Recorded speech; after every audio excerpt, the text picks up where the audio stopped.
Hello students, पिछली classes में हमने क्लासिफिकेशन ऑफ अकाउंट्स के बारे में पढ़ा और इसके बाद हमने रूल्स ऑफ अकाउंट्स के बारे में पढ़ा। जो ये दोनों टॉपिक जो थे हमारे, ये जर्नल को करने के लिए बहुत ही आवश्यक टॉपिक थे। आज हम क्लास 11th के लिए सॉल्व एग्जाम्पल के माध्यम से जर्नल कैसे किया जाता है ये समझेंगे। तो आज का जो टॉपिक है वो क्लास 11th के लिए जर्नल का टॉपिक है विथ सॉल्व एग्जाम्पल। आइए समझते हैं कि हम जर्नल को कैसे करते हैं। एक ट्रांजैक्शन हम लेते हैं, कोई भी ट्रांजैक्शन ले लिया जाता है। जैसे देखिए फॉर एग्जांपल हमने लिया goods purchase from Mohan by cash worth ₹40,000। इसका हमको जर्नल करना है। अब जर्नल करने में देखिए ट्रांजैक्शन लिख लेते हैं और इसके बाद इससे जितने भी अकाउंट्स निकल के आते हैं वो हम बना लेते हैं। जैसे गुड्स परचेज, तो सबसे पहला अकाउंट जो हमारा बनेगा वो क्या बनेगा, परचेज अकाउंट बनेगा। फिर इसके बाद दूसरा अकाउंट हमारा यहाँ पर मोहन बनेगा, मोहन बन गया। फिर इसके बाद तीसरा आपका कैश अकाउंट बनेगा, कैश अकाउंट। ये 3 अकाउंट हमारे बन गए। अब इसमें हम देखते हैं कि ये किस बेसिक अकाउंट से रिलेटेड है, यानी कि टाइप्स ऑफ अकाउंट जो हमने पढ़ा था उसमें हम देखते हैं कि ये किस बेसिक अकाउंट से रिलेटेड है। यानी कि परचेज अकाउंट को देखिए तो ये आपका रियल अकाउंट होता है, मोहन को देखिए तो ये आपका पर्सनल अकाउंट होता है, और कैश अकाउंट को देखिए तो ये भी आपका रियल अकाउंट होता है। जर्नल का एक रूल है, there are no use of any person's name in those transactions which are related to goods और assets। यानी कि ऐसे ट्रांजेक्शन्स जो किसी एसेट या गुड्स से रिलेटेड हो और कैश ट्रांजेक्शन हो, उसमें किसी भी व्यक्ति के नाम का प्रयोग हम नहीं करते हैं। तो इस वजह से यहाँ पर हम मोहन को कैंसिल कर देंगे। यानी एंट्री में हमको सिर्फ 2 अकाउंट्स की ज़रूरत है, पहला आपका परचेज अकाउंट और दूसरा आपका कैश अकाउंट। तो आइए देखते हैं फिर परचेज अकाउंट में, जैसा कि मैंने डिवीजन ऑफ गुड्स अकाउंट में बताया था कि purchase account is always debited.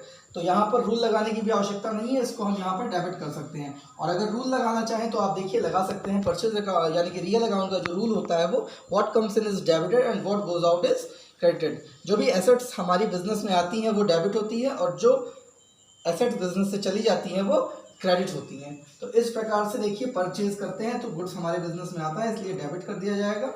Cash हमारे, ये भी रियल अकाउंट है तो रियल अकाउंट का रूल लगेगा। कैश हमारे बिजनेस से जाता है तो इसलिए क्रेडिट कर देते हैं। इसकी जो एंट्री बनती है वो एंट्री आपकी देख लीजिए, purchase account DR to cash account बन जाएगा, purchase account DR to cash account.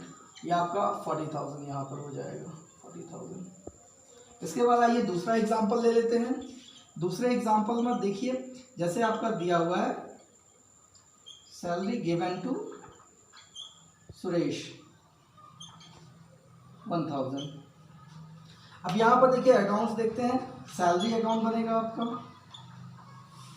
इसके बाद सुरेश बनेंगे, सुरेश अकाउंट एस लगा देंगे। और इसके बाद ये अंडरस्टूड होता है कि जब भी किसी बिजनेस एक्सपेंस को पे करते हैं तो कैश अकाउंट जरूर बनता है, तो इसमें आपका कैश अकाउंट। तीनों के रिलेटेड अकाउंट निकाल लीजिए। सैलरी आपका नॉमिनल अकाउंट होता है, फिर आपका सुरेश पर्सनल अकाउंट हो जाएगा, और कैश आपका रियल अकाउंट हो जाएगा। इन तीनों के रूल हम लगा दें। अब देखिए इसमें एक रूल ये भी होता है कि there are no use of any person's name in those transactions which are related to business income and expenses.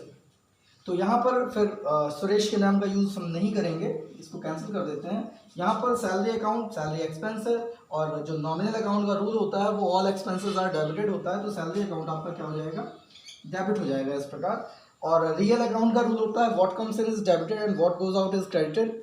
So cash account जो आपका है ये क्या कर देंगे, इसको हम, कैश हमारे बिजनेस से जाएगा इसलिए इसको हम क्रेडिट कर देंगे। तो इस प्रकार से जो हमारी एंट्री होगी वो क्या हो जाएगी, salary account DR to cash account. एक एग्जाम्पल और समझ लेते हैं, एक एग्जाम्पल के माध्यम से आइए देखते हैं।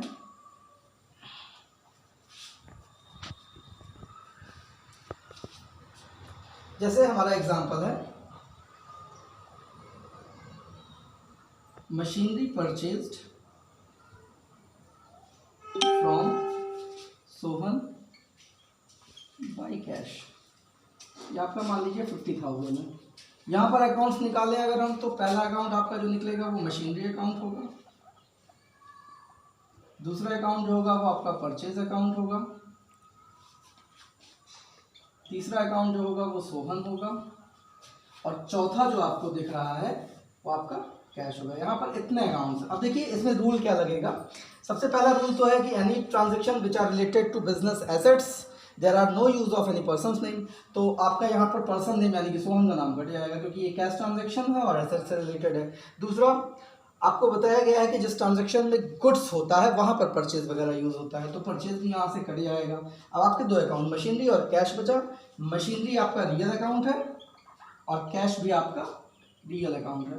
दोनों के रूल लगा दें, मशीनरी परचेज करेंगे तो बिजनेस में आएगी इसलिए डेबिट हो जाएगी और कैश बिजनेस से जाएगा इसलिए क्रेडिट हो जाएगा। जो फाइनल एंट्री आपकी बनेगी वो मशीनरी अकाउंट में 50,000। इस प्रकार से हम जर्नल के क्वेश्चंस को सॉल्व करते हैं। आज के टॉपिक में बस इतना ही, अगले टॉपिक में आगे की बातें डिस्कस करेंगे। Thank you.